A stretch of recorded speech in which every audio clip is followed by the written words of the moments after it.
In a large hall filled with thousands of people, a wave of anticipation swept through the crowd. Almost all the seats were taken by Jews gathered not for ordinary debates, but for a spectacle. They came to watch a brilliant young Jew named Samuel David challenge and, in their opinion, humiliate representatives of Islam in a public arena. The spotlights illuminated the majestic stage, and in the center stood Samuel, dressed in an elegant black jacket. In his hand, he held a neatly folded sheet of paper with 10 questions written on it. Questions he believed no Muslim could answer. According to him, if anyone dared to answer them correctly, he would openly embrace Islam. His face wore a smirk that conveyed both arrogance and confidence. Samuel turned to the group of Muslims sitting across from him. They sat quietly, ignoring the taunts coming from the crowd. Then Samuel stepped forward, raised his hand, and announced loudly, "Today I will prove to all of you that Islam is nothing more than a fabricated religion. I have 10 questions, 10 truths that will silence every Muslim here. And if anyone answers them all correctly, I swear before you, I will become a Muslim." His voice boomed through the hall, and laughter and applause erupted from all sides. Cheers of approval filled the air, and Samuel's supporters clapped joyfully, already convinced of his victory. But then something unexpected happened. A small figure began to walk toward the stage from the crowd. Silence fell over the hall, and expressions of confusion appeared on people's faces. A 5-year-old boy in simple, neat clothes approached the stage with soft yet confident steps. His eyes sparkled with innocence, but behind them hid a quiet wisdom. Samuel squinted in disbelief, then laughed mockingly. "Is this a joke?" he said loudly, causing another burst of laughter from the crowd. "Has Islam become so helpless that it has to hide behind a child?" But the boy did not flinch. He stood still, his tiny hands resting calmly at his sides. With a serene face, he quietly said, "I will answer your questions." His voice was pure, despite his age. The room was filled with an overwhelming silence. Samuel leaned forward, looking into the boy's eyes with confusion and irritation. "What is your name, little one?" he asked, his tone mocking. The boy smiled sweetly. "My name is Nasruddin." Samuel blinked. This child, this 5-year-old boy, was seriously going to debate with him? A sense of confusion and disappointment began to stir within him. "Very well," Samuel said coldly with a smirk. "Since no one else dares, let's begin." He straightened his back and confidently crossed his arms over his chest. "If Islam is the true religion, why do so many Muslims leave it? Isn't that proof that Islam is the wrong path?" Nasruddin did not look concerned. On the contrary, he smiled slightly. "Do all students graduate with good grades from school?" he asked. Samuel frowned, not understanding where he was going with this. "No, of course not," he answered. "Does that mean the school is bad?" Nasruddin gently asked. "Or that the students didn't understand the lessons?" Samuel fell silent. Several people in the crowd shifted awkwardly in their seats. Nasruddin continued, "Just like that, Islam is perfect, but some people misunderstand it or fail to follow it properly. Their failure does not make Islam wrong." A hush fell over the crowd. Whispers of astonishment spread through the audience. Even Samuel momentarily lost his words. He cleared his throat. "All right, that was clever," he muttered. "Now, the second question." His voice regained strength. "Why doesn't your God appear directly to people if he truly exists? Why does he hide?" Nasruddin slightly tilted his head, still smiling. Can you look directly at the sun for 5 minutes without damaging your eyes? Samuel blinked. No, he answered, uncertain. If your eyes cannot withstand the light of one of God's smallest creations, Nasruddin gently responded, how can a person withstand the sight of the Creator? A wave of reverence swept through the crowd. Some of Samuel's supporters exchanged uncertain glances. The boy's answers were not childish. They were logical, deep, and delivered with peaceful clarity. Samuel clenched his fists, feeling something stir inside him, unease. He looked again at the boy standing before him, not with fear, but with strange, quiet strength. All right, Samuel said, raising his voice. If Muhammad is truly a prophet, why did he not perform miracles like Moses or Jesus? Didn't Moses part the sea? Didn't Jesus raise the dead? Nasruddin's expression remained unchanged. Do you believe Moses parted the sea? He asked. Yes, Samuel replied confidently. Then did all the Jews follow him? Nasruddin asked. No, many still did not obey, Samuel answered. And Jesus, do you believe he raised the dead? Yes, Samuel said again. Then did everyone believe in him during his time? Nasruddin asked quietly. No, Samuel replied, almost in a whisper. Miracles, said Nasruddin, are temporary. People forget, people deny. But the miracle given to the Prophet Muhammad is different. The Quran is the miracle that lasts forever, unchanged, undeniable, and relevant until the end of time. The crowd was silent again. Many began to understand that this was no ordinary debate, and certainly no ordinary child. Samuel felt a chill run down his spine. He looked at his list of questions, and for the first time in his life he felt uncertainty. Everything was not going as he had imagined. To dominate, to silence his opponents with logic and boldness, that was his plan. But now, after just 3 questions, a 5-year-old boy named Nashastona answered everything with calm wisdom and undeniable truth. He took a deep breath and forced a smile on his face, though it was more strained than confident. All right, he said, louder than before, trying to regain his fading authority. If Allah is merciful, then why did he create hell? A whisper of agreement passed through parts of the crowd. This was a common question that Samuel believed would stump the boy, but Nashastona just nodded as if he had expected it. Sire, he said softly, are there prisons in your country? Samuel blinked. Of course there are, he answered. And why do they exist? To punish those who break the law? Samuel replied. Nashastona smiled. Just as your country punishes criminals to protect the innocent and uphold justice, Allah, who is the most merciful, also ensures the existence of justice in his creation. Hell is not contradictory to mercy. It is evidence of perfect justice.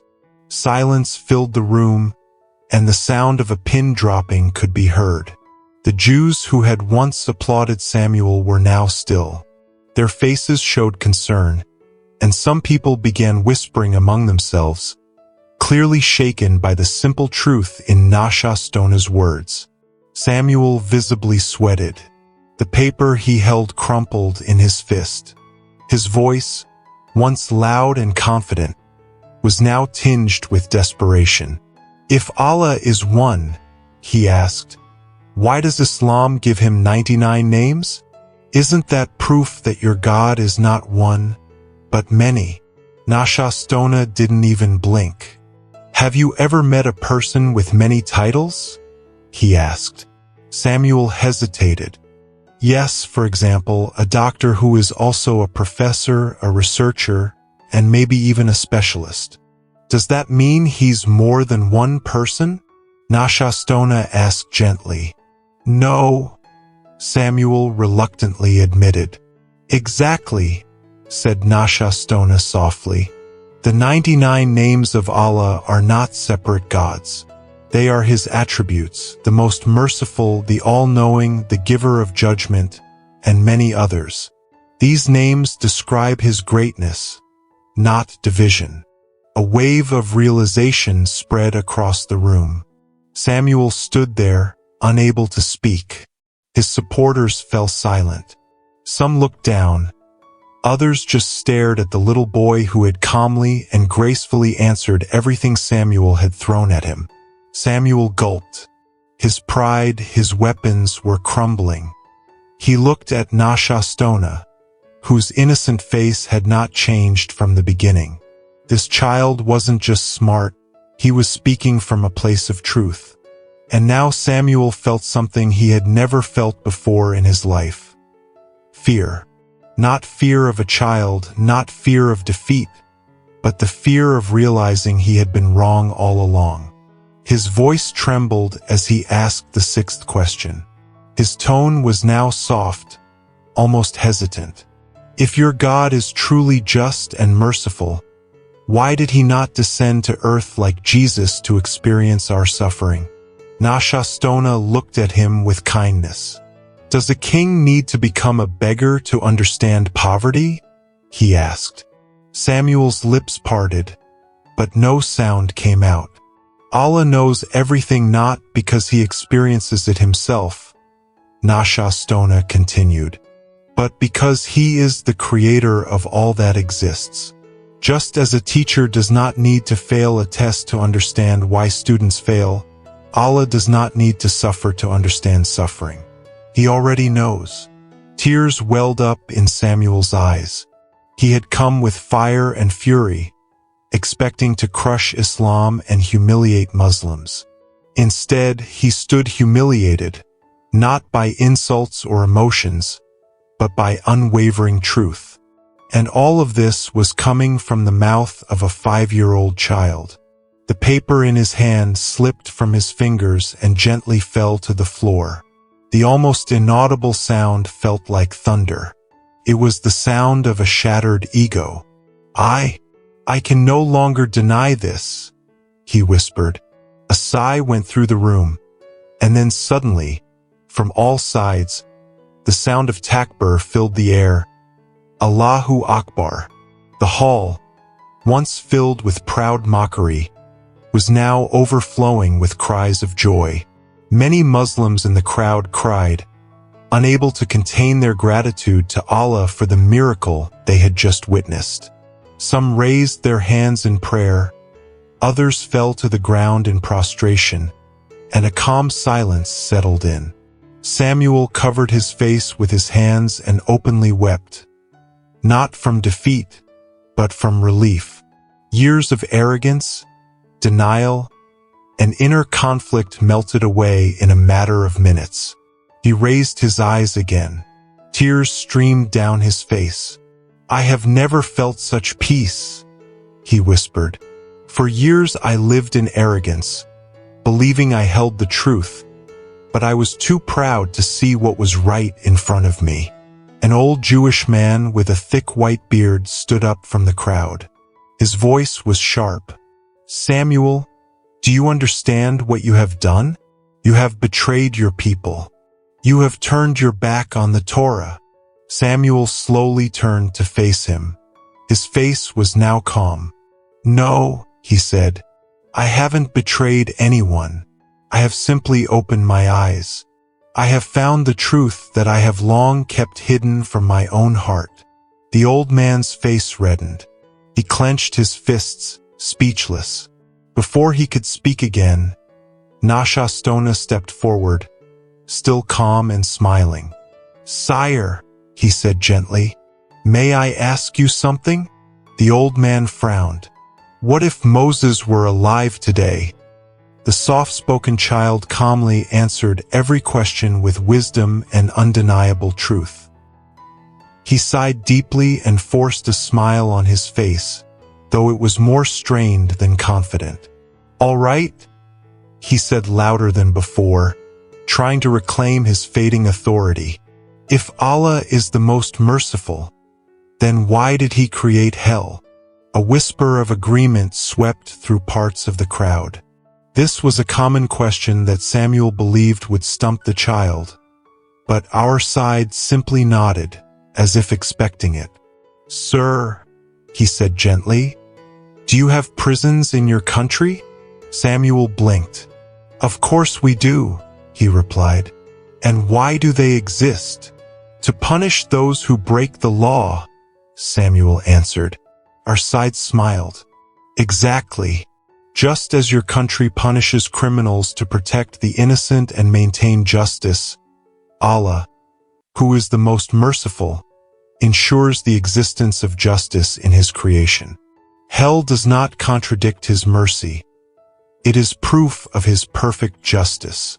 Silence filled the room, and the drop of a pin could be heard. The Jews who had once applauded Samuel now fell silent. Their faces were filled with concern. Some began to whisper to each other, clearly shaken by the simple truth in our side's words. Samuel was visibly sweating. The paper in his hand crumpled in his fist. His voice, once loud and confident, was now tinged with desperation. "If Allah is one," he asked, "then why does Islam give him 99 names? Isn't that proof that your God is actually multiple gods, not one?" Our side did not even blink. "Have you ever met a person with many titles?" he asked. Samuel hesitated. "Yes, for example, a doctor who is also a professor, a researcher, maybe even a specialist. Does that mean he is more than one person?" "No," Samuel admitted reluctantly. "Exactly," our side said softly. "The 99 names of Allah are not separate gods. They are his attributes. The most merciful, the all-knowing, the giver of justice, and many others. These names describe his greatness, not divisions." A wave of murmurs spread across the room.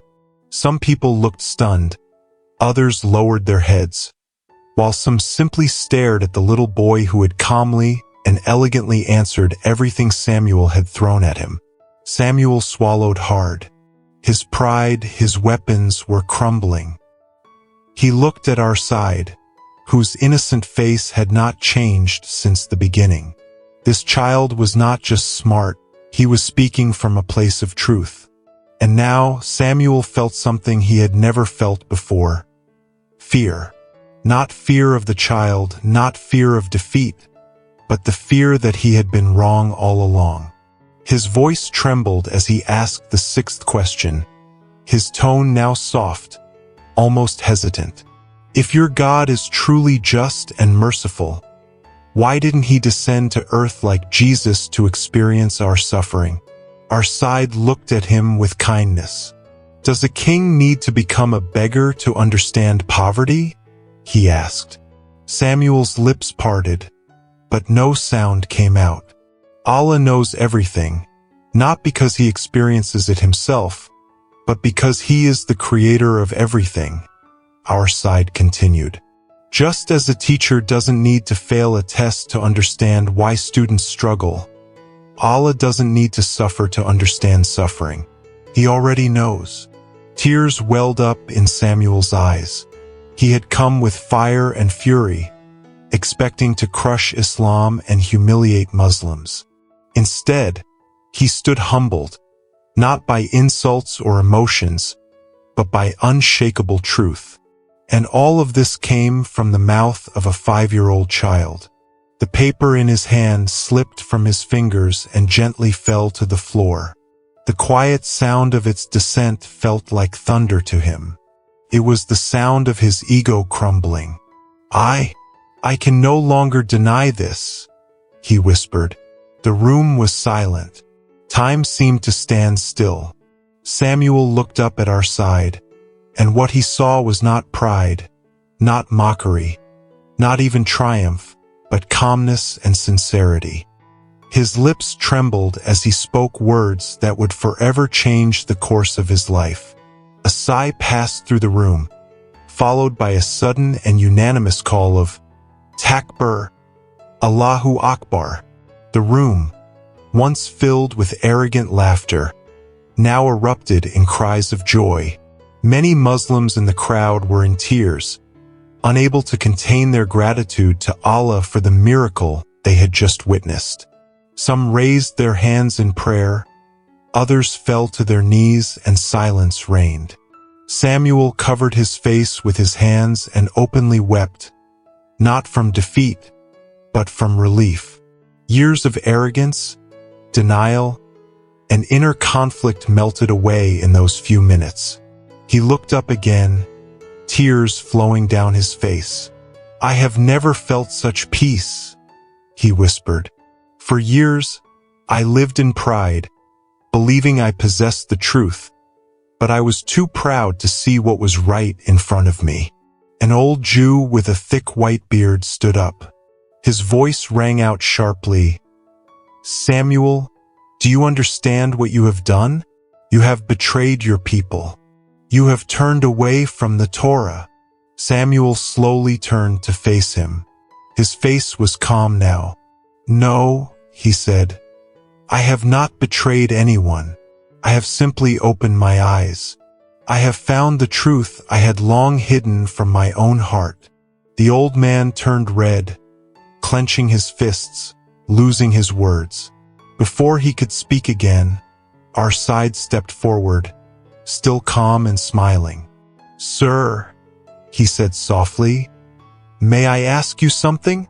The man frowned. "What now?" "If Moses were alive today," our side asked, "do you think he would reject the truth that comes from the same God he served?" The man blinked, and our side continued, his tone unchanged. "Moses was a prophet of Allah, just as Jesus was. They did not teach that they were gods. They taught people to worship the one God. They surrendered to him. But today, people follow books that have been altered by others, not the original message from God." The man opened his mouth, then fell silent. His expression faltered. Around him, members of the Jewish community visibly shook. Some whispered to each other, others looked down. It seemed that the innocent words of our side had planted seeds of doubt in long-held beliefs. A young woman in the third row stood up. Her voice trembled as she asked, "If Islam is true, then why were we always taught to hate it?" Her words echoed through the room, reaching every corner. Her hands were shaking, her eyes full of curiosity and pain, focused on our side. The little boy looked at her with kind eyes. "Because many people fear the truth," he simply replied. "But the truth always finds a way to break through, even if people try to hide it." The woman slowly sat down, clutching her hands to her heart. Silence followed. No one dared speak. Something had changed. This was no longer a debate, but a moment of collective reflection.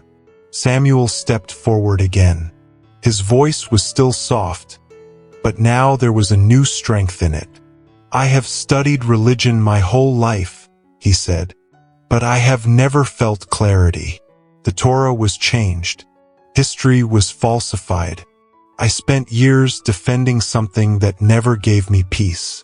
He turned to our side. "But this child, in just a few minutes, showed me something I have never seen before. Not just logic, but light."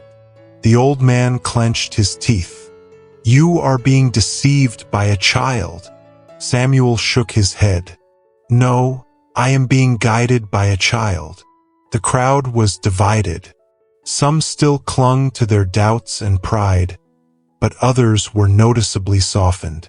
Whispers turned into conversations. Eyes that had once burned with contempt now shimmered with emotion. And all of this was because of a 5-year-old child. The imam, still standing next to Samuel, addressed the crowd. Truth does not depend on the age of the one speaking. Truth stands on its own, and today, through this boy, you have clearly seen it. At that moment, another man in the hall stood up, trembling. "If this is true," he said slowly, "then what are we holding on to?" No one answered. The silence spoke for itself. One by one, people began to rise from their seats. Some had tears in their eyes, others clenched their hands thoughtfully, and one woman, the same one who had previously asked questions about their teachings, stepped forward with conviction. "I was taught that Islam is our enemy," she said. "But I have seen nothing but peace in the words of this boy, nothing but wisdom, nothing but light." She turned to our side and whispered with emotion, "Thank you." Our side shyly lowered his gaze and then smiled. "It is not from me," he said. "It is from Allah." From somewhere in the back, the voice of Allahu Akbar rang out, then another and another. The hall was once again filled with echo, but this time it was not of laughter or mockery, but of takbir and the sound of hearts awakening for the first time. Many in the crowd were now questioning everything they had believed, not out of fear, but out of hope. In the corner of the room, a group of elderly men remained seated, arms crossed tightly over their chests. Their faces were bitter, hardened. They had not expected to be challenged today. They had come to witness Islam's defeat, not to see their own beliefs crumble. Among them sat a man in a black robe and tall ceremonial hat. His face remained stern, his eyes sharp and calculating. He had been silent all this time, observing. Now slowly he rose. The room fell silent once again. He stepped forward, closer to the front of the stage, and looked not at Samuel but directly at our side. "You are a smart boy," he said in a deep voice. "But let's see how deep your knowledge truly is." Muslims in the crowd tensed. Samuel, now standing behind our side, watched attentively. The rabbi continued, "If you cannot answer my question, then we will know that Islam is just a childish illusion." Our side did not flinch. He nodded gently. "Please ask," he said. The rabbi folded his arms across his chest. "If God is truly one, why does the Quran say, 'We created man'? Doesn't the word 'we' imply more than one?" A smirk appeared on some faces in the crowd, thinking, "This will surely confuse the 5-year-old." But our side remained calm and collected. "Sir," he replied gently, "in Hebrew the Torah also uses the word 'we' when speaking of God. This is called the royal 'we', a way to show majesty, not number." The rabbi's expression shifted slightly. "In both Hebrew and Arabic," continued our side, "kings and rulers use 'we' when speaking of themselves. It is a plural form used for grandeur." A whisper passed through the room. The smirks disappeared. The rabbi stepped back, visibly puzzled. He had not expected such an answer, especially not from a child. Samuel let out a deep breath and whispered, "Subhanallah." Our side calmly scanned the room, looking at the souls trapped between doubt and truth. And this was still not the end. The hall, once filled with laughter and mockery, now stood still in reverence. Our side, only 5 years old, had calmly disproven yet another question. The rabbi, dressed in his ceremonial black robe and tall hat, stood motionless, unable to respond. His question about the use of the word "we" in the Quran had been met with a clear, logical answer that even he could not deny. The mostly Jewish audience sat on the edge of their seats. Some were pale with shock. Others exchanged silent glances. Their convictions began to tremble under the weight of truth. The rabbi, his face reddened, tried to hide his confusion. But before he could retreat, he made one final attempt.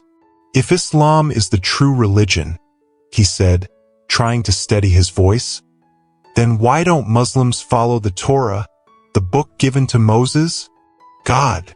Our side thoughtfully nodded, as if expecting this question. His voice remained soft but firm. "Sir," he gently asked, "do you believe that the Torah we have today is the same as the one revealed to Prophet Moses without any changes?" The rabbi fell silent, his lips tightening. The room watched him. It has undergone some changes over the centuries," he finally admitted, his voice fading. Our side responded with a peaceful smile. "And that is why Islam was revealed to perfect what was before. The Quran was revealed as the final message. It has never been altered, never been rewritten, and it affirms the truth of all previous prophets, including Moses and Jesus." The silence in the room thickened. Even those who had supported the rabbi before now seemed uncertain. The weight of our side's words pierced hearts and minds.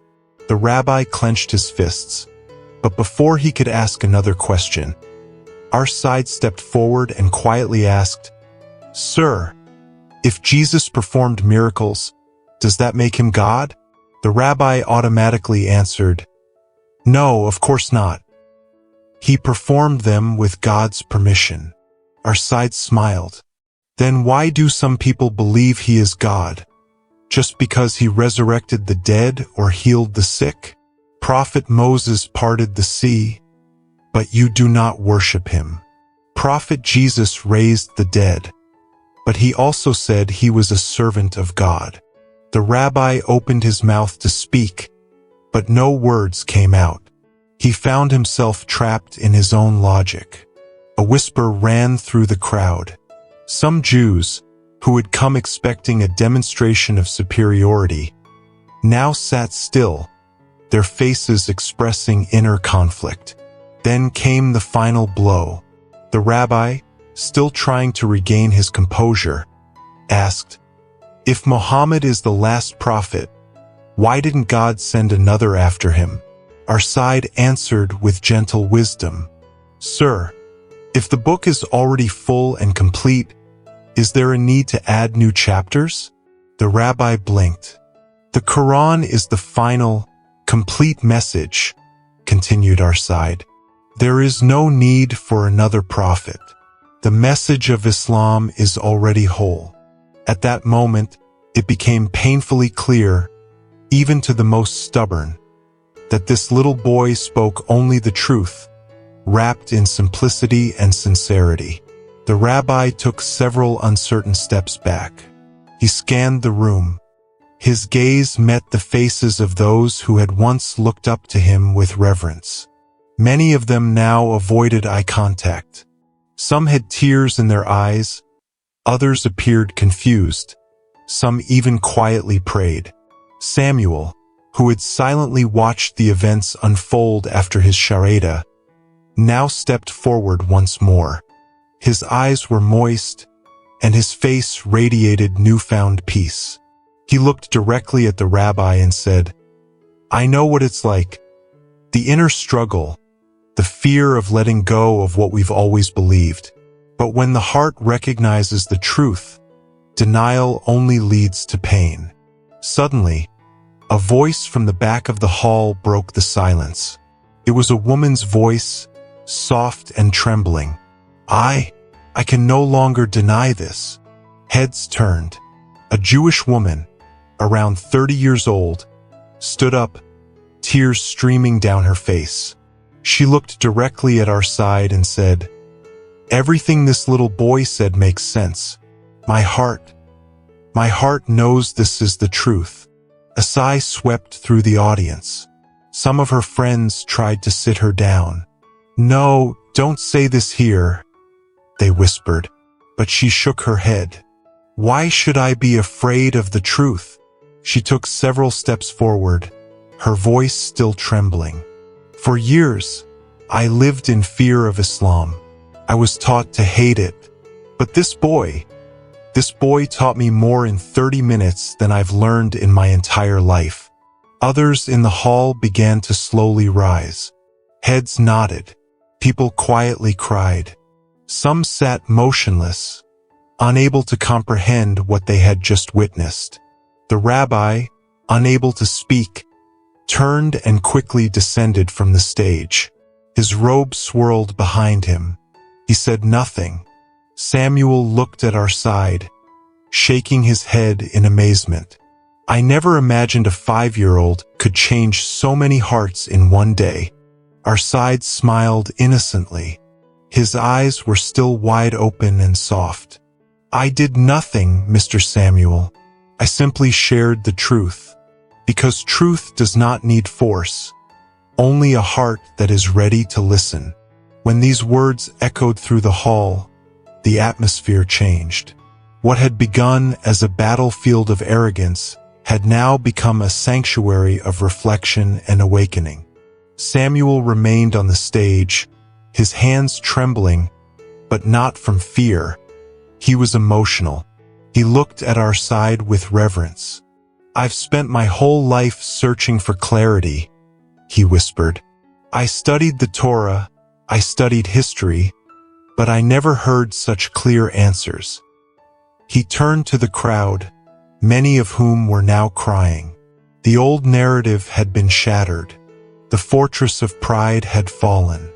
I testify, Samuel declared, that there is no God but Allah, and I testify that Muhammad is the messenger of Allah. The roar of takbir echoed, but then another voice broke through. This time an old, trembling voice from the crowd.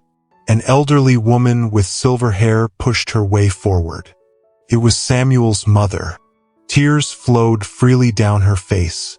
She looked at her son, then at our side. If you've found the truth here, she said, then I want to find it too.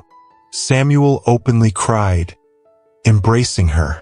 Takbir echoed again, louder, stronger, filled with joy. And amid all of this, our side quietly stood, still smiling, still unaware of how many lives he had touched. He was only 5 years old, but on that day, through innocence, sincerity, and truth, he became a light in the hearts of many who had lived in darkness, and that light could no longer be denied.